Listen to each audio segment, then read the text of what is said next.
Hello, price ಅಲ್ಲ ಮಕ್ಕಳೇ. ನಿಮ್ಮೆಲ್ಲರಿಗೂ ಮತ್ತೊಮ್ಮೆ ಈ ಡಿಜಿಟಲ್ ಸಂಡೇ ಸ್ಕೂಲ್ಗೆ ನಾನು ಸ್ವಾಗತ ಮಾಡ್ತೇನೆ. ಮಕ್ಕಳೇ, ನೀವೆಲ್ಲರೂ ಈ ಕಾರ್ಯಕ್ರಮ ನೋಡ್ತಾ ಇದ್ದೀರಾ, ಬೇರೆಯವ್ರಿಗೂ ಪರಿಚಯ ಮಾಡಿಕೊಡ್ತಾ ಇದ್ದೀರಾ, ಶೇರ್ ಮಾಡ್ತಿದ್ದೀರಾ ಮತ್ತು ಲೈಕ್ ಮಾಡ್ತಿದ್ದೀರಾ. ಅದಕ್ಕೆ ನಾನು ದೇವರಿಗೆ ಸ್ತೋತ್ರ ಹೇಳ್ತೇನೆ. ಮಕ್ಕಳೇ, ನೀವು ಹೊಂದುತ್ತಿರುವಂಥ ಆಶೀರ್ವಾದಕ್ಕಾಗಿ ಮತ್ತೊಮ್ಮೆ ನಾನು ದೇವರಿಗೆ ವಂದನೆ ತಿಳಿಸ್ತೇನೆ.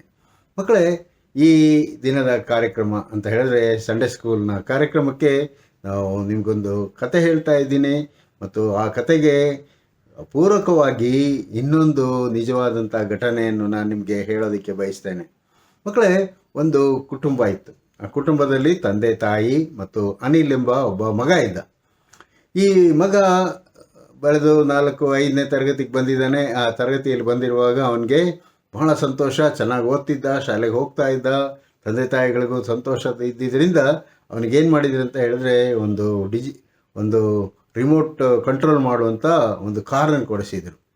ತುಂಬ ಚಂದವಾದಂಥ ಕಾರಿತ್ತು. ಅದನ್ನು ಚೆನ್ನಾಗಿ ಆಡ್ತಾ ಇದ್ದ. ಅದನ್ನು ಆಡ್ತಾ ಆಡ್ತಾ ಏನಾಗ್ತದಲ್ಲ ಗೊತ್ತಲ್ಲ ಮಕ್ಕಳೇ ನಿಮಗೆ, ಏನು ಮಾಡಬೇಕು, ರೇಸ್ ರೇಸ್ ರೇಸ್ ಅಂತ ಹೇಳಿ ಮಕ್ಕಳೆಲ್ಲ ಇಷ್ಟಪಡ್ತಾರೆ. ಜೋರಾಗಿ ಓಡಿಸ್ಬೇಕಂತ ಹೇಳಿ ಆ ರಿಮೋಟ್ ಕಾರನ್ನು ಒಂದು ದಿನ ಆಟಾಡ್ತಾ ಇರುವಾಗ ಜೋರಾಗಿ ಫಾಸ್ಟಾಗಿ ಅದನ್ನು ಬಿಡ್ತಾನೆ. ಅದೇನಾಗ್ಬಿಡ್ತದೆ, ಹೋಗಿ ಒಂದೇ ಸಾರಿ ಹೊಡೆದು ಗೋಡೆಗೆ ಡಿಕ್ಕಿ ಹೊಡೆದಿದ್ದರಿಂದ ಅದು ಏನಾಗ್ತದೆ, ಅದು ನಿಷ್ಕ್ರಿಯ ಆಗಿಬಿಡುತ್ತೆ ಅಂತ ಹೇಳಿದ್ರೆ ಹಾಳಾಗೋಗ್ಬಿಡ್ತದೆ. ಹೊಡೆದಿದ್ದ ರಭಸಕ್ಕೆ ಅದರಿಂದ ರಿಮೋಟ್ ಮಾಡುವಂಥದ್ದು ಅದು ತಗೊಂಡು ಅದು ಬಿದ್ದು ಅದು ಒಡೆದು ಹೋಗಿದ್ದೆ. ಇವನಿಗೆ ಬಹಳ ದುಃಖ ಆಗ್ತದೆ. ಅಯ್ಯೋ, ನನ್ನ ಕಾರ್ ಹೋಯಿತು ಅಂತ ಹೇಳಿಬಿಟ್ಟು ಬಹಳ ದುಃಖ ಪಡ್ತಾನೆ. ನೀವು ಸಹ ಅನೇಕ ಸಾರಿ ನಿಮ್ಮ ಉತ್ತಮವಾದಂಥ ವಸ್ತುಗಳನ್ನು ಕಳ್ಕೊಂಡಾಗ ದುಃಖ ಪಡ್ತೀರಲ್ವಾ? ಅದೇ ಥರ ಅವನಿಗೂ ಬಹಳ ಬೇಸರ ಆಗ್ತದೆ. ಎಷ್ಟು ಟ್ರೈ ಮಾಡ್ತಾನೆ, ಆ ರಿಮೋಟಿಂದ ಕಾರ್ ಓಡೋದಿಲ್ಲ. ರಿಮೋಟಿಂದ ಓಡಲ್ಲ ಅಂತ ಹೇಳಿದ್ರೆ ಆ ಕಾರ್ ಯಾವುದಕ್ಕೂ ಉಪಯೋಗಕ್ಕೆ ಬರೋದೇ ಇಲ್ಲ. ಅದೇ ರೀತಿಯಲ್ಲಿ ಅವನೇನು ಮಾಡ್ತಾನೆ ಅಂತ ಹೇಳಿದ್ರೆ ಅಪ್ಪ ಅಮ್ಮ ಹತ್ರ ಹೇಳ್ತಾನೆ, ಹಿಂಗಾಯಿತು ಅಂತ ಹೇಳಿ ನನಗೆ ಬೇರೆ ತೆಗೆಸ್ಕೊಡಿ ಅಂತ ಹೇಳಿ. ನಿಮಗೆ ಗೊತ್ತಲ್ವ ಮಕ್ಕಳೇ, ಸಾಧಾರಣ ಕಾರ್ಗಿಂತ ರಿಮೋಟ್ ಕಾರ್ಗೆ ಹೆಚ್ಚಿನ ಒಂದು ಬೆಲೆ ಇರ್ತದೆ. ತಂದೆ ತಾಯಿ ಹೇಳ್ತಾರೆ, ಇಲ್ಲ ನೀನು ಯಾಕೆ ಹಾಳು ಮಾಡಿದೆ, ನಾವು ಕೊಡಿಸೋದಿಲ್ಲ ನಿನಗೆ. ಅದೇ ಥರ ಹೇಳೋದಲ್ಲ ತಂದೆ ತಾಯಿಗಳು. ನಾವು ಯಾವಾಗಾದರೂ ಉತ್ತಮವಾದ ವಸ್ತುಗಳನ್ನು ಹಾಳು ಮಾಡಿದಾಗ ಅದೇ ಥರ ಅವನಿಗೆ ಹೇಳ್ತಾರೆ, ನಿನಗೆ ನಾವು ಕೊಡಿಸೋದಿಲ್ಲ, ನೀನು ಯಾಕೆ ಹಾಳು ಮಾಡಿದೆ, ಯಾಕೆ ಫಾಸ್ಟ್ ಓಡಿಸ್ದೆ ಅಂತ ಹೇಳಿ. ಹಾಗೆ ಅವನಿಗೆ ಬಹಳ ದುಃಖ ಆಗ್ತದೆ. ಹಾಗೆ ಯೋಚನೆ ಮಾಡ್ತಾನೆ. ಮಕ್ಕಳ ಮೈನ್ಸ್ ಏನಾಗ್ತದೆ ಗೊತ್ತಲ್ಲ. ಒಂದಿನ ಪ್ಲ್ಯಾನ್ ಮಾಡಿ ಅಪ್ಪ ಅಮ್ಮ ಮಲ್ಕೊಂಡಿರುವಾಗ ಇವನೇನು ಮಾಡ್ತಾನೆ ಅಂತ ಹೇಳಿದ್ರೆ, ನಿಧಾನವಾಗಿ ಹೋಗಿ ಅವರಪ್ಪನ ಜೋಬಿನಿಂದ ಪರ್ಸ್ ತೆಗೆದು ಪರ್ಸಿಂದ ಸ್ವಲ್ಪ ಹಣವನ್ನು ಎತ್ಕೊಂಡು ಏನು ಮಾಡ್ತಾನೆ, ತಾನು ಅಡಗಿಸಿಟ್ಕೋತಾನೆ. ಅದೇ ಆ ಹಣವನ್ನು ತಕ್ಕೊಂಡು ಸ್ಕೂಲ್ ಬ್ಯಾಗ್ನಲ್ಲಿ ಇಟ್ಕೊಂಡು ಭದ್ರವಾಗಿ ಇಟ್ಕೋತಾನೆ. ಮತ್ತು ಅವನ ಆಲೋಚನೆ ಏನಂತ ಹೇಳಿದ್ರೆ, ಶಾಲೆಯಿಂದ ಬರ್ತಾ ನಾನು ಹೊಸ ಕಾರ್ ತರಬೇಕು ಅಂತ ಹೇಳಿ.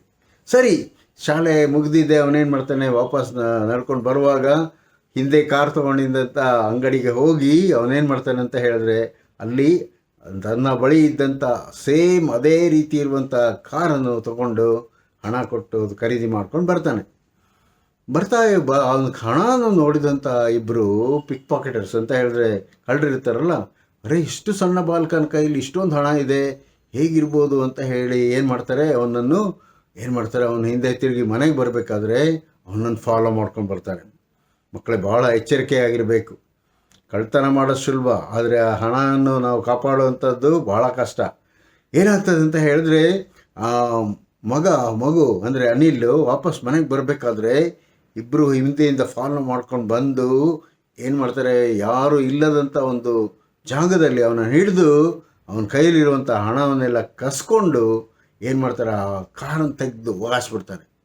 ಆ ಕಾರನ್ನು ತೆಗೆದು ಒಗಾಸಿದ್ದೆ ಮತ್ತೆ ಅದು ಹೋಗಿ ಅಷ್ಟು ದೂರದಲ್ಲಿ ಬಿದ್ದು ಅದು ಏನಾಗ್ತದೆ, ಹಾಳಾಗಿ ಹೋಗ್ತದೆ. ಅನಿಲ್ಗೆ ಬಹಳ ದುಃಖ ಆಗ್ತದೆ. ಕೂಗಾಡ್ತಾನೆ. ಏನು ಮಾಡಿದ್ರು ಯಾರು ಅವನಿಗೆ ಸಹಾಯ ಮಾಡೋದಕ್ಕಿಲ್ಲ. ಆ ಕಳ್ಳರು ಏನು ಮಾಡ್ತಾರೆ, ಆ ಹಣ ತಕ್ಕೊಂಡು ಓಡಿ ಹೋಗ್ಬಿಡ್ತಾರೆ. ಇವನು ಅಳ್ತಾ ಹಾಳಾದ ಕಾರನ್ನು ತಿಳ್ಕೊಂಡು ಮನೆಗೆ ಬರ್ತಾನೆ. ಮನೆಗೆ ಬಂದು ತಂದೆ ತಾಯಿ, ಏನಕ್ಕೆ ಕಳ್ತಿದ್ಯಾ, ಯಾಕೆ ಹೇಳು ಅಂತ ಎಲ್ಲ ವಿಚಾರಿಸುವಾಗ ಏನು ಮಾಡ್ತಾನೆ, ಅವನು ತಾನು ಮಾಡಿರುವಂಥ ತಪ್ಪನ್ನು ತಂದೆ ತಾಯಿಗಳ ಮುಂದೆ ಒಪ್ಪಿಕೊಳ್ಳುತ್ತಾನೆ. ಆದರೆ ಆ ಸಮಯದಲ್ಲಿ ಏನಾಗಿರ್ತದೆ ಗೊತ್ತಾ, ಅವನು ಬರುವಾಗ ತಂದೆ ತಾಯಿಗಳು ಕೆಲಸದಿಂದ ಬರುವಾಗ ಅವನಿಗೋಸ್ಕರ ಅದೇ ರೀತಿಯಾದಂಥ ಕಾರನ್ನು ಮತ್ತೆ ತಂದಿರ್ತಾರೆ. ತಂದೆ ತಾಯಿಗಳು ತಂದಿರುವಂಥ ಕಾರನ್ನು ತೋರಿಸ್ತಾರೆ. ಮಗನೇ, ನಿನಗೋಸ್ಕರ ತಂದಿದ್ದೀವಿ, ಯಾಕೆ ಅಳ್ತಾ ಇದೆಯಾ ಅಂತ ಹೇಳುವಾಗ ಅವನು ಹೇಳ್ತಾನೆ, ಅಪ್ಪ, ನಾನು ಈ ರೀತಿಯಾದ ತಪ್ಪನ್ನು ನಾನು ಮಾಡಿಬಿಟ್ಟೆ, ನನ್ನನ್ನು ಕ್ಷಮಿಸು ಅಂತ ಹೇಳಿಬಿಟ್ಟು. ಮಕ್ಕಳೇ, ನಾವು ಆತುರದಲ್ಲಿ ಏನಾದರೂ ಒಂದು ಅನಾಹುತ ಮಾಡ್ತೀವಿ. ಆದರೆ ತಂದೆ ತಾಯಿಗಳು, ಯಾವಾಗಲೂ ಪ್ರೀತಿ ಮಾಡುವಂಥ ತಂದೆ ತಾಯಿಗಳು ನಿಮಗೋಸ್ಕರ ಅವರು ತಮ್ಮ ಸ್ವಾರ್ಥವನ್ನು ಬಿಟ್ಟು ತ್ಯಾಗ ಮಾಡಿರ್ತಾರೆ. ಅದೇ ರೀತಿಯಲ್ಲಿ ಅವನಿಗೆ ಕಾರ್ ಸಿಗ್ತದೆ, ತಾನು ತಪ್ಪನ್ನು ಒಪ್ಕೊಂಡಿದ್ದಕ್ಕೆ, ಮಗನೇ ನೀನು ತಪ್ಪು ಮಾಡಿದೆಯಾ, ಇರಲಿ, ದೇವರು ಕ್ಷಮಿಸ್ತಾನೆ ಅಂತ ಹೇಳಿ ಅವನನ್ನು ಕ್ಷಮಿಸ್ತಾರೆ. ಮಕ್ಕಳೇ, ಅದೇ ರೀತಿಯಲ್ಲಿ ಈ ದಿನದಲ್ಲೂ ಸಹ ನಾವು ಬೈಬಲ್ನ ಕಥೆಯನ್ನು ಕೇಳೋದಕ್ಕೆ ಹೋಗ್ತೇವೆ. ಬೈಬಲ್ನಲ್ಲಿ ನಾವು ಓನೇಸಿಮನೆಂಬ ಒಬ್ಬ ಮನುಷ್ಯನ ಕಥೆಯನ್ನು ಕೇಳಕ್ಕೆ ಹೋಗ್ತೀವಿ. ಅದನ್ನು ಈ ದಿನ ಕೇಳ್ರಿ ಮಕ್ಕಳೇ. ನೀವು ಸಹ ಒಳ್ಳೆ ಮಕ್ಕಳಾಗಿರ್ರಿ. ಕಳ್ತನ ಮಾಡಿದ್ರು ಅದನ್ನು ಒಪ್ಪಿಕೊಂಡು ಬಿಟ್ಬಿಡ್ರಿ. ದೇವರು ನಿಮ್ಮನ್ನು ಕ್ಷಮಿಸ್ತಾನೆ. ದೇವರು ನಿಮ್ಮನ್ನು ಆಶೀರ್ವಾದ ಮಾಡಲಿ. ಆಮೇನ್. ಪ್ರಿಯ ಮಕ್ಕಳೇ, ಫಿಲಮೋನನ ಮನೆಯಲ್ಲಿ ಕೆಲಸಕ್ಕಿದ್ದ ವಿಶ್ವಾಸಿ ಓನೇಸಿಮನು ಕಳ್ಳತನ ಮಾಡಿ ದೂರಕ್ಕೆ ಓಡಿಹೋಗಿ ಪೌಲನನ್ನು ಸಂಧಿಸಿ ಅವನೊಡನೆ ಕೆಲಕಾಲ ಇರುತ್ತಾನೆ. ನಂತರ ಪೌಲನು ಅವನನ್ನು ಅವನ ದಣಿಯಾದ ಫಿಲಮೋನನ ಬಳಿಗೆ ಒಂದು ಪತ್ರವನ್ನು ಕೊಟ್ಟು ಕಳುಹಿಸಿಕೊಡುತ್ತಾನೆ. ಅದೇನೆಂದರೆ, ಕ್ರಿಸ್ತ ಯೇಸುವಿನಲ್ಲಿ ಸೆರೆಯವನಾಗಿರುವ ಪೌಲನು, ಸಹೋದರನಾದ ತಿಮೋಥೆಯನು, ನಿನಗೆ ಪ್ರಿಯನೂ ಜೊತೆ ಕೆಲಸದವನೂ ಆಗಿರುವ ಫಿಲೋಮೆನನೆಂಬ ನಿನಗೂ ಸೋದರಿಯಾದ ಅಪ್ಪಿಯಳಿಗೂ, ನಮ್ಮ ಸಹಭಟನಾದ ಅರ್ಕಿಪ್ಪನಿಗೂ, ನಿನ್ನ ಮನೆಯಲ್ಲಿ ಕೂಡುವ ಸಭೆಯವರಿಗೂ ಬರೆಯುವುದೇನೆಂದರೆ, ನಮ್ಮ ತಂದೆಯಾದ ದೇವರಿಂದಲೂ ಕರ್ತನಾದ ಯೇಸುಕ್ರಿಸ್ತನಿಂದಲೂ ನಿಮಗೆ ಕೃಪೆಯೂ ಶಾಂತಿಯೂ ಆಗಲಿ. ಕರ್ತನಾದ ಯೇಸುವಿನ ಮೇಲೆ ನೀನು ಇಟ್ಟಿರುವ ನಂಬಿಕೆಯನ್ನು ಕುರಿತು, ದೇವಜನರೆಲ್ಲರೂ ಮೇಲೆ ನಿನ್ನ ಪ್ರೀತಿಯನ್ನು ಕುರಿತು ಕೇಳಿದ್ದರಿಂದ ನಾನು ಪ್ರಾರ್ಥನೆ ಮಾಡುವಾಗಲೆಲ್ಲ ದೇವರಿಗೆ ಯಾವಾಗಲೂ ಸ್ತೋತ್ರವನ್ನು ಸಲ್ಲಿಸಿ ನಿನಗೋಸ್ಕರ ವಿಜ್ಞಾಪನೆ ಮಾಡುತ್ತೇನೆ.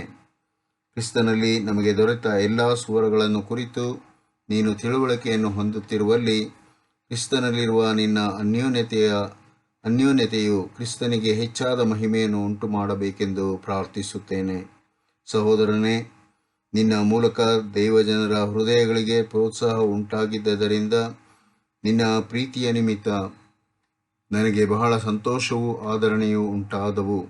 ಆದ ಕಾರಣ ನಿನಗೆ ಯುಕ್ತವಾದದ್ದನ್ನು ಆಜ್ಞಾಪಿಸುವುದಕ್ಕೆ ನನಗೆ ಕ್ರಿಸ್ತನಲ್ಲಿ ಪೂರ್ವ ಅಧಿಕಾರವಿದ್ದರೂ ಹಾಗೆ ಆಜ್ಞಾಪಿಸದೆ, ಮುದುಕನು ಈಗ ಕ್ರಿಸ್ತ ಯೇಸುವಿನ ನಿಮಿತ್ತ ಸೆರೆಯವನೂ ಆಗಿರುವ ಈ ಪೌಲನೆಂಬ ನಾನು ಪ್ರೀತಿಯ ನಿಮಿತ್ತ ನಿನ್ನನ್ನು ಬೇಡಿಕೊಳ್ಳುತ್ತೇನೆ.